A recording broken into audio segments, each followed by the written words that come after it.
नमस्कार, जोहार। मैं उमेश कुमार झा, आप सभी दर्शकों का स्वागत है। और आज की वीडियो में खबर मिजोरम के ऐतिहासिक जीत की। जी हां, मिजोरम में जेपीएम ने सरकार बना ली है। जी हां, जेपीएम की सरकार ने 27 सीटों से बड़ी जीत हासिल की है। आपको बता दूं, मिजोरम के 40 विधानसभा सीटों में हुए चुनाव में जोरम पीपुल्स मूवमेंट यानी जेपीएम सबसे बड़ी पार्टी बनी है। जी हां, जेपीएम ने 27 सीट जीतकर बहुमत हासिल कर लिया। वहीं सत्ताधारी मिजो नेशनल फ्रंट एमएनएफ के खाते में महज 10 सीटें आई है। इसके अलावा सीएम जोरमथंगा आइजोल ईस्ट 1 से चुनाव हार गए। उन्हें जेपीएम के ललथनसंगा ने हराया। उधर बीजेपी ने 2 सीटें जीती हैं और पिछली बार पार्टी को 1 सीट मिली थी, जबकि कांग्रेस के खाते में 1 सीट आई है।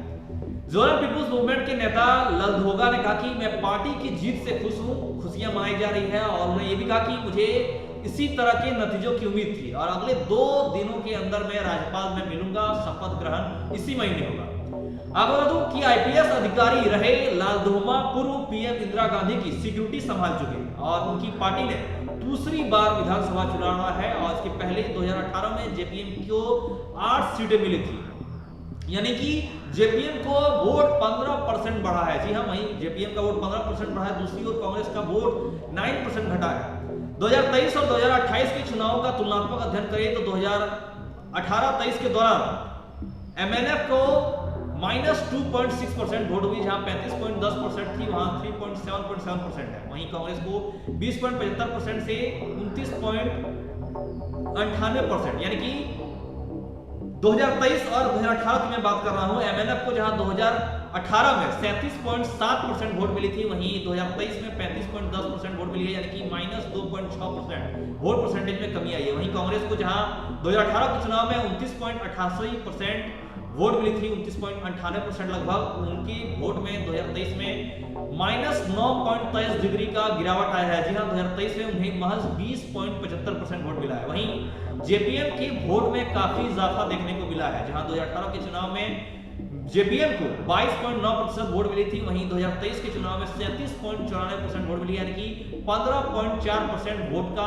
इजाफा हुआ है। वहीं बीजेपी की बात करूं तो बीजेपी के भी वोट में कमी आई है। जी हां, 2018 के चुनाव में बीजेपी को 8.09% वोट मिली थी, वहीं 2023 के चुनाव में 5.05% वोट मिली है, यानी कि 3.03 डिग्री माइनस गई है। और अन्य पार्टी की बात करें तो अन्य पार्टी को 2018 में 1.3% वोट मिली थी और वो बढ़कर लगभग 0.13% बढ़कर 1.17% वोट मिला। ये आंकड़े बताते हैं कि जेपीएम एक बड़ी पार्टी के रूप में उभरी है, जिसे 15.4% ज्यादा वोट का इजाफा हुआ है और एक बहुमत सरकार बना ली है। वहीं कांग्रेस के वोट में काफी गिरावट देखने को मिली है। इसके अलावा बाकी एमएनएफ और बीजेपी के भी वोट परसेंटेज में कमी देखने को मिली है।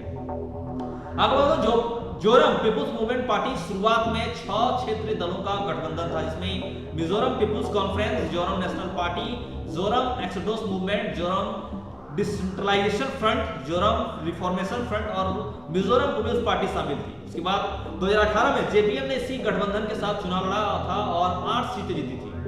इसके बाद चुनाव आयोग ईसीआई ने आधिकारिक और तौर पर जुलाई 2019 में पार्टी का रजिस्टर किया, एक नई 2019 में पार्टी रजिस्टर किया और सबसे बड़ी संस्थापक पार्टी मिजोरम पीपुल्स कॉन्फ्रेंस 2019 में गठबंधन से बाहर हो गई थी और बाकी बची 5 पार्टियों में एक में शामिल हो गई, जिसमें जेपीएम नाम दिया गया। जी हां, जेपीएम 2019 को इस पार्टी का नाम दिया गया और ये पार्टी 2023 के इस विधानसभा चुनाव में एक बड़ी पार्टी के रूप में उभरी है और उन्हें बहुमत का सरकार बनाया। इस दौरान लालधोमा के बारे में बात करूं तो जोरम पीपुल्स मूवमेंट के अध्यक्ष लालधोमा हैं और पूर्व आईपीएस अधिकारी भी रहे हैं और इंदिरा गांधी की सिक्योरिटी भी संभाल चुके हैं। साल 1984 में कांग्रेस के टिकट पर लोकसभा सीट जीती थी उन्होंने। 1988 में दल बदल विरोधी कानून के तहत अयोग्य घोषित होने वाले पहले लोकसभा सांसद बने थे। इसके बाद 2018 में लालधोमा ने आइजोल पश्चिम 1 और शेरछिप से निर्दलीय चुनाव जीता था, जिसे 2023 के चुनाव में कुछ अलग अंजाम देखने को मिला है। अब एमएनएफ और कांग्रेस के अलावा मिजोरम में तीसरी बड़ी पार्टी जोरम पीपुल्स मूवमेंट है। इसके नेता लालधोमा एक पूर्व आईपीएस अधिकारी हैं, इसके कारण ये नतीजा एक हाईलाइटेड बनता है। आपको बता दूं, राहुल गांधी की जब संसद सदस्यता गई थी तो लालधोमा एक बार फिर चर्चा में आ गए थे। उस दौरान से लालदोमा का नाम एक बड़े नाम के तौर पर था। उसके पूर्व जब वो इंदिरा गांधी की सिक्योरिटी संभाल चुके थे तभी उनका नाम था, और राहुल गांधी की सदस्यता जाने के बाद उनका नाम सामने आया था। दरअसल लालदोमा को 1984 के बाद 2022-23 में राहुल गांधी की सदस्यता रद्द होने के दौरान नाम आई थी। अब तो सबसे चौंकाने वाला रिजल्ट की अगर इस दौरान बात करूं तो जोरमथंगा जो है सीएम आइजोल ईस्ट 1 से सीएम जोरमथंगा वो चुनाव हार गए हैं। जी हां, उन्हें जेपीएम के ललथनसंगा ने 2101 वोटों से हराया है। जी हां, कम वोट नहीं है, काफी बड़ी वोटों से उन्हें करारी हार का सामना का स्वाद चखाया।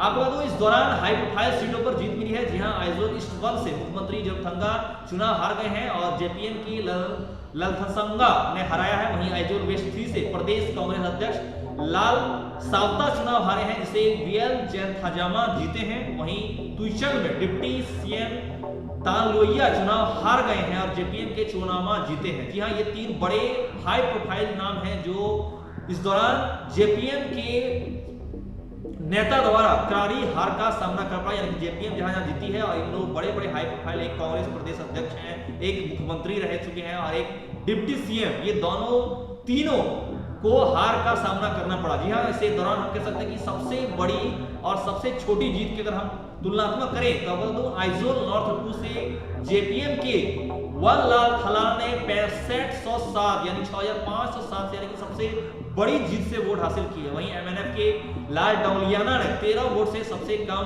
वोट के अंतर से तुरवल से वोट हासिल करके जीत हासिल की है। अब बता दूं जहां पे 2018 में सबसे ज्यादा एमएनएफ था, वहीं अब 2023 में सबसे ज्यादा जेपीएम है और बीजेपी और कांग्रेस के वोट परसेंटेज में कमी देखने को मिली है। और 2023 में बात करें तो सबसे अधिक एमएनएफ जेपीएम, उसके बाद एमएनएफ और तीसरे नंबर पे कांग्रेस, उसके बीजेपी और कांग्रेस देखिए, बीजेपी उसके बाद कांग्रेस देखिए। आज की इस वीडियो में फिलहाल इतना ही। आगे आपसे फिर मिलेंगे कुछ नई और अच्छी जानकारी के साथ। हमारे साथ अंत तक बने रहिए। धन्यवाद। जय हिंद, जय भारत।